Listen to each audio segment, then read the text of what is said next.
ಅತ್ತ ಅಧಿವೇಶನ ಹೊರಗೆ ಬಿಜೆಪಿ ಬೃಹತ್ ಹೋರಾಟ. ಸರ್ಕಾರದ ವಿರುದ್ಧ ಬಿಜೆಪಿ ನಾಯಕರಿಂದ ಪ್ರತಿಭಟನೆಯನ್ನ ಮಾಡಲಾಗ್ತಾ ಇದೆ. ರೈತ ಪರ ಬಿಜೆಪಿ, ರೈತ ವಿರೋಧಿ ಕಾಂಗ್ರೆಸ್ ಅನ್ನುವಂತಹ ಘೋಷಣೆಯನ್ನ ಕೂಗಿ ಸಿಟಿ ರವಿ ಪರಿಷತ್ ಸದಸ್ಯ ಎನ್ ರವಿಕುಮಾರ್ ಭಾಗಿಯಾಗಿರ್ತಾರೆ. ಮೇಲ್ಮನೆ ವಿಪಕ್ಷದ ನಾಯಕ ಚಲವಾದಿ ನಾರಾಯಣಸ್ವಾಮಿ, ಪರಿಷತ್ ಸದಸ್ಯ ಎನ್ ರವಿಕುಮಾರ್, ಹನುಮಂತ ನಿರಾಣಿ, ಶಾಸಕರಾದ ಮುನಿರತ್ನ, ಬಾಲಚಂದ್ರ ಜಾರಕಿಹೊಳಿ, ಶಶಿಕಲಾ ಜೊಲ್ಲೆ, ರೇಣುಕಾಚಾರ್ಯ, ರೈತ ಮೋರ್ಚಾ ಅಧ್ಯಕ್ಷರಾದಂತಹ ಎಎಸ್ ನಡಹಳ್ಳಿ, ಬಿಜೆಪಿ ಮುಖಂಡರು, ರೈತರು ಎಲ್ಲರೂ ಕೂಡ ರೈತ ಮುಖಂಡರು ಭಾಗಿಯಾಗಿರ್ತಾರೆ. ಸರ್ಕಾರದ ವಿರುದ್ಧ ಕಹಳೆಯನ್ನ ಮೊಳಗಿಸ್ತಾ ಇದ್ದಾರೆ.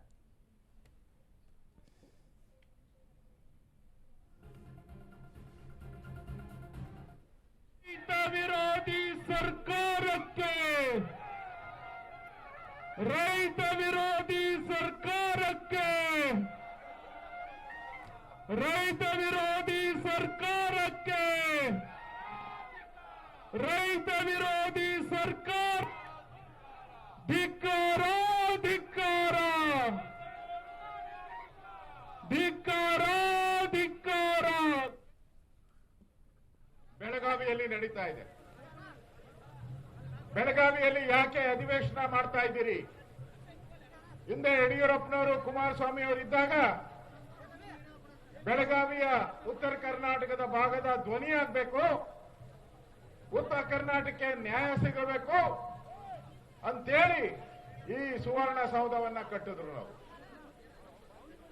ಇಲ್ಲಿನ ಸಮಸ್ಯೆಗಳು ಚರ್ಚೆ ಆಗಬೇಕು, ರೈತರಿಗೆ ಪರಿಹಾರ ಸಿಗಬೇಕು, ರೈತರ ಬೆಳೆಗಳಿಗೆ ನ್ಯಾಯ ಸಿಗಬೇಕು ಅಂತೇಳಿ ಈ ಸುವರ್ಣಸೌಧವನ್ನ ಕಟ್ಟಿದ್ರು. ಆದರೆ ಕಾಂಗ್ರೆಸ್ ಅವರು ಈ ಸುವರ್ಣಸೌಧವನ್ನ ಏನಕ್ಕೆ ಬಳಸ್ತಾ ಇದ್ದಾರೆ? ಇಲ್ಲಿ ಏನೂ ಇಲ್ಲ. ಕಾಟಾಚಾರಕ್ಕೆ ವಿಧಾನಸಭಾ ಅಧಿವೇಶನ. ರೈತರು ಸುಮಾರು 242 ರೈತರು ಆತ್ಮಹತ್ಯೆ ಮಾಡ್ಕೊಂಡಿದ್ದಾರೆ. 242 ರೈತರ ಆತ್ಮಹತ್ಯೆ ಮಾಡ್ಕೊಂಡಿದ್ದಾರೆ. ಕಬ್ಬು ಬೆಳೆಗಾರರು 32 ಜನ ಕಬ್ಬು ಬೆಳೆಗಾರರು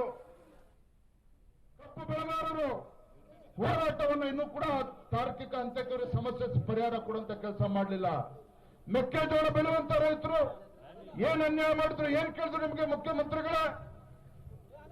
ರಾಜ್ಯದಲ್ಲಿ 54 ಲಕ್ಷ ಮೆಟ್ರಿಕ್ ಟನ್ ಅಷ್ಟು ಮೆಕ್ಕೆಜೋಳ ಬೆಳೀತಾರೆ. ಇವ್ರ ಯೋಗ್ಯತೆಗೆ ಕಾಂಗ್ರೆಸ್ ಸರ್ಕಾರಕ್ಕೆ ಮೆಕ್ಕೆಜೋಳ ಖರೀದಿ ಕೇಂದ್ರವೂ ಕೂಡ ಪ್ರಾರಂಭ ಮಾಡೋದಕ್ಕಾಗಲಿಲ್ಲ. ಒಂದು ಕಡೆ ರಾಜ್ಯದಲ್ಲಿ ಇವತ್ತು ವೇರ್ ಹೌಸ್ಗಳಿಲ್ಲ, ಕೋಲ್ಡ್ ಸ್ಟೋರೇಜ್ಗಳಿಲ್ಲ. ಮೆಕ್ಕೆಜೋಳ ಇವತ್ತು ಅದನ್ನ ಹಿಡ್ಕೊಂಡು ನಿಲ್ತಕ್ಕಂಥ ಶಕ್ತಿ ರೈತರಿಗಿಲ್ಲ. ರಾಜ್ಯ ಸರ್ಕಾರ ಇವತ್ತು ಖರೀದಿ ಕೇಂದ್ರ ಪ್ರಾರಂಭ ಮಾಡಿ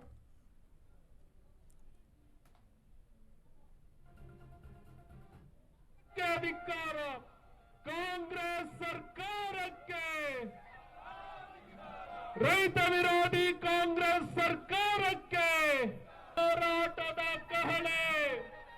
ರೈತ ನೇತೃತ್ವದಲ್ಲಿ ಕರೆದಂತ ಸಭೆಯಲ್ಲಿ ನಾವು 40 ಲಕ್ಷ ಒಂದೇ ಟೈಮ್ ಪರಿಹಾರ ಕೊಡ್ತೀವಿ, 30 ಲಕ್ಷ ಒಣ ಬೇಸಾಯ ಕೊಡ್ತೀನಿ ಅಂತಿದ್ರು. ಇನ್ನೂವರೆಗೂ ಯಾವುದೇ ಪ್ರಕ್ರಿಯೆ ಆಗಿಲ್ಲ. ನಾ ಪ್ರಶ್ನೆ ಮಾಡೋದೇನೆಂದ್ರೆ, ಈ ಉತ್ತರ ಕರ್ನಾಟಕದ ಜೀವನದಿ ಆದಂಥ ಕೃಷ್ಣೆಯ ಈ ಆಲ್ಮಟ್ಟಿ ಯೋಜನೆಯನ್ನು ಎಷ್ಟು ದಿವಸಗಳಾಗಿ ಮುಗಿಸ್ತೀರಿ? ಇದಕ್ಕೆ ಬೇಕಾದಂಥ ಸುಮಾರು 1,10,00,000 ಕೋಟಿ ರೂಪಾಯಿ ಯಾವ್ಯಾವ ಮೂಲದಿಂದ ಸಂಗ್ರಹ ಮಾಡ್ತೀರಿ? ಇದಕ್ಕೊಂದು ಟೈಮ್ ಫಿಕ್ಸ್ ಮಾಡಿ, ಒಂದು ನಿಗದಿ ಮಾಡಿ, ನೀವು ಯಾವುದಾದ್ರೂ ವಿಶ್ವ ಬ್ಯಾಂಕ್ನಿಂದ ಅಥವಾ ಯಾವುದಾದ್ರೂ ಮೂಲದಿಂದ ತಗೊಂಡು ಈ ಯೋಜನೆಯನ್ನು ಎಷ್ಟು ದಿವಸದೊಳಗೆ ಪೂರ್ತಿ ಮಾಡ್ತೀರ ಅನ್ನೋಂಥ ಪ್ರಶ್ನೆಗೆ ಉತ್ತರ ಕೊಡ್ಬೇಕಂತ ಹೇಳ್ತಾ ಇದ್ದೀನಿ ಅಧ್ಯಕ್ಷರೇ.